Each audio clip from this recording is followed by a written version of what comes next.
Hey there guys, how's it going, and welcome to my 25 multiplayer tips for Advanced Warfare. Now before the game came out I did 25 multiplayer facts, which was a similar video, but now the game's come out I thought I'd do a video based more on actual experience from the game, research I've done from the full release version, and I think everyone is going to find something in here that they either didn't know or that they might find interesting, ranging from new players to more experienced players as well. So let's go on with my 25 tips for Advanced Warfare multiplayer. First off is something that might seem obvious to some of you that know this already, but that's when your minimap indicator in the top left hand corner pulses red, that means you've been hit by a sweep of the UAV. Now this is useful to know. If you don't hear the audio cue for UAV coming in, you realise that UAV is live by the fact that this pulse is red. And also just a little tip is to be sure to keep as mobile as possible when this is going on. The more time you spend moving, the less chance the enemy is going to have of locating your player. Number 2 is the fact that equipping flak jacket will not only obviously reduce the impact of explosions on your player, but it also allows you to cancel cooked frag grenades. Now if you actually just fire this off normally, it's quite powerful, but if you change your mind, as long as you've got flak jacket equipped, you can actually cancel that cooked nade by pressing the switch weapons button. Next up is the fact that Boost Slam will allow you to get to the ground quicker than normally just jumping or floating down. Now this isn't always the best course of action, but it can save you, and actually save you a lot of time if you're trying to save time or get out of the line of fire, get out of the line of sight. Now to do this you just press the crouch button, so I'd recommend using tactical to do this because it's just a simple click of the right stick. Now although this is actually a really good way of quickly getting to the ground, in that kind of scenario you might need to do that, you have to be careful and make sure that you're not going to use your weapon as soon as you hit the ground. Reason being, if you do the boost slam you can't use your weapon straight away. So although this is a very good way of getting out of the line of fire, just be a little bit aware of your surroundings and make sure you don't have to shoot as soon as you hit the ground. If you need to reload during a firefight, sometimes consider boosting backwards out of the way. This is a lot faster than running out of the way, and also it doesn't cancel your reload like sprinting would. Definitely worth thinking about when you're in a gunfight. You just need to back away from it quickly to get that reload in. Now, I'm sure most of you have learnt by now, but double tapping reload will actually reload your weapon faster. When speed reloading, you'll throw away whatever ammunition there was in your current magazine. Another thing to consider when speed reloading, and another tip to do with it, is the fact that some weapons reload faster than others on a speed reload. For example, I did some testing and the AK-12 sped up its reload by 10%, which it doesn't really make it worth it. It's probably not going to be worth throwing away your whole magazine's worth of ammo just for a 10% faster reload. But when it comes to some of the heavy weapons, some of those reloaded by up to 40% faster. So you might want to do a little bit of testing before you actually work out whether you think speed reloading is worth your time. Another thing that's kind of cool, I'm sure a lot of you have noticed, that you can apply a camo to a supply drop weapon that already has a camo on, and this will result in a new and different, completely unique camo to what you had before. Say if you have a blue gun and then you put the carbon fiber on it, it will still look carbon fiber, but then in some lights it will shine blue, and there are actually some great combinations here. So definitely have a little test around with some of your supply drop weapons and see if putting camos on them makes them look even better. Another little fact that not everyone is aware of is the fact that equipping dual mags will allow you to speed reload without losing your ammunition on every other reload. So not every single time, just every other time you reload with dual mags, you won't lose out on that whole magazine's worth of ammunition. A tip for avoiding a few deaths and sometimes getting out of the action quickly is if you're being shot at, try to boost backwards and away from wherever you're being shot from. Not completely turn around 180 degrees, but at a slight angle, spin around and boost backwards. This will give you the maximum amount of movement away from them while also allowing you to get your aim towards them at the same time. Now obviously double jumping away is always a good option as well, but this is quicker and allows you to fire back at them quicker as well. Now don't get me wrong, against good players with good aim this normally won't work, but sometimes in some scenarios where they're not expecting it, this little boost out of the way will work. Also, remember to make the most of the virtual firing range. It's there for you to use while you're in lobby doing nothing. Test out how many hits it takes with each weapon to get a kill, and also use all of the different firing lanes to try out different skills. Some of them are actually set up to kind of emulate Exo movement and stuff like that. It's all very well shooting the stationary targets, but if you want to test yourself a bit, go to the lanes towards the right hand side and see what you can do. Another little tip that's not obvious is the fact that overcharged will give you extra power with your boost slam ability. I'm sure some of you have been noticed when you're slamming down towards people and on people, you don't always get that kill, and that can be frustrating because sometimes it's tricky to pull off that maneuver. However, if you've got overcharged on, you can do it with a little bit more confidence that you're actually going to get that kill if you land right next to them. Another tip, this one is just my personal opinion, but pushing your sensitivity higher will result in less chance of being left confused and helpless in situations with lots of movement, such as enemies exo jumping around you.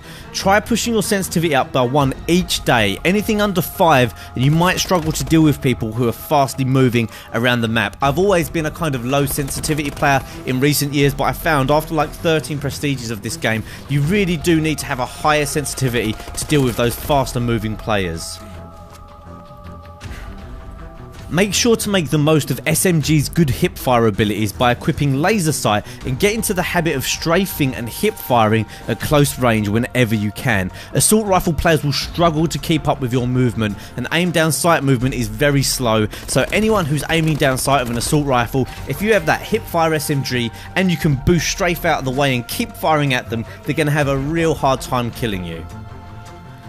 Another little thing that's been in Call of Duties before but's worth mentioning for anyone that doesn't realise, and that's that your idle sway can be reduced by either crouching or proning in this game. Now, idle sway is the movement that your gun makes while aiming down sight, and this is particularly strong in the sniper rifles in this game. So if you like to snipe a lot, it's sometimes worth just crouching. If you've got a nice spot, maybe crouch or even possibly go prone to reduce that idle sway and make getting shots on target a lot easier. When it comes to movement, something not a lot of people realise is that if you haven't used your exosuit in a while, you've got the ability to boost twice in quick succession and negate that 2 to 3 second cooldown that it normally has.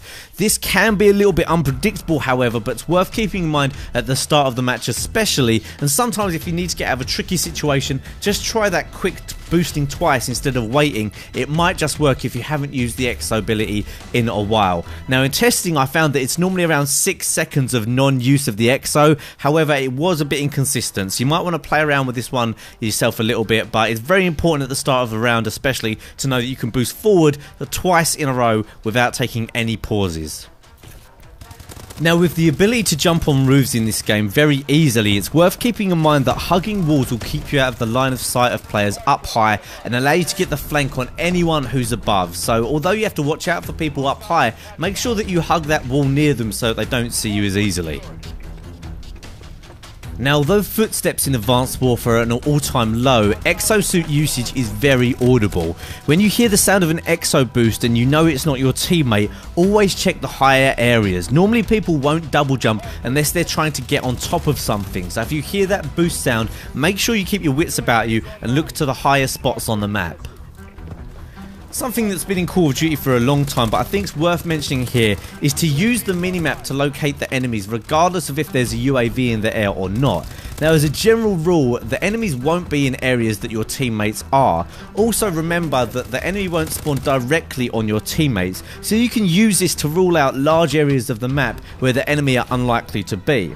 Now saying this, it needs to be kept in mind that this game's very fast movement means enemy locations are more unpredictable than ever, so never completely rule out a possible enemy's location, but just remember to play the percentage game and think where they probably are and then play towards that. Now if you've decided to undertake the camo challenges, it's very difficult to get long shots sometimes. One way to get around this is by playing hardcore game modes where players only have 30% health. This means they'll drop very quickly at range, making it easier and quicker for you to get those long shot kills, as well as help out a little bit with the headshots. Be aware that some of the exo abilities will actually cause your player to glow. For example, using an overclock will cause your player to glow yellow, and using stim will cause them to glow green. Exo abilities can be useful of course, but you might want to reconsider which ones you're going to use if you're going for a stealthy game style. Stun grenades are often forgotten about and can be extremely effective in objective game modes, but are barely used. Equip one of these for momentum or hardpoint, even domination, to give your opponents a really tough time whenever you fire them at them. Now we all know the Bal 27 is already strong, but something not a lot of people know is that it increases its rate of fire the longer you hold down the trigger. This makes extended mags and scavenger extremely useful attachments for the already strong weapon, and if you're firing at someone at range, just try holding down that trigger rather than starting the whole burst all over again. Another interesting fact about the weapons is the fact that the IMR assault rifle has no horizontal recoil whatsoever. Normally most weapons will recoil up and down and side to side a bit, but this one won't recoil sideways at all. This means with a red dot sight or a target enhancer, it can be extremely accurate and you can just keep firing at people without worrying too much about a big recoil pattern. Now, an underestimated weapon in my opinion is the EM1 direct energy weapon. This thing has incredibly accurate hipfire, so if you actually pair that with gung ho, you can have loads of fun just sprinting towards objectives and firing off the laser. You can actually get some really good results with it. Obviously you don't need to have any ammunition with this, it can overheat, but it never runs out of ammunition, so it's just something that's worth a try if you want to try out something a little bit different that's actually quite good and quite a lot of fun. The final fact is something about another weapon, although I don't want to give away all of the weapon information as I'll be doing that in my custom weapon videos, but it's the fact that going into lockdown mode with the XMGs not only increases accuracy but massively increases damage. So if you're going to be actually going for something like momentum or hardpoint, consider using overkill and having these as secondary. Get set up in a certain position, bring them out, put them into lockdown mode by pressing left on the D-pad, and you will absolutely chew through people if you can manage to get the first shots off. So although they do seem a bit ridiculous and crazy, put these things in lockdown mode in the right position and you can actually have some really great results. So that's it for my top 5 multiplayer tips for Advanced Warfare. I hope you enjoyed this video. Of course, if you haven't already seen my previous videos, check them out. There's an annotation on screen to some more of my Advanced Warfare content. If you don't mind smashing that like button if you've got this far in the video, I would really appreciate that. It really helps me out and only takes a second. And that's it for now, guys. I will see you next time.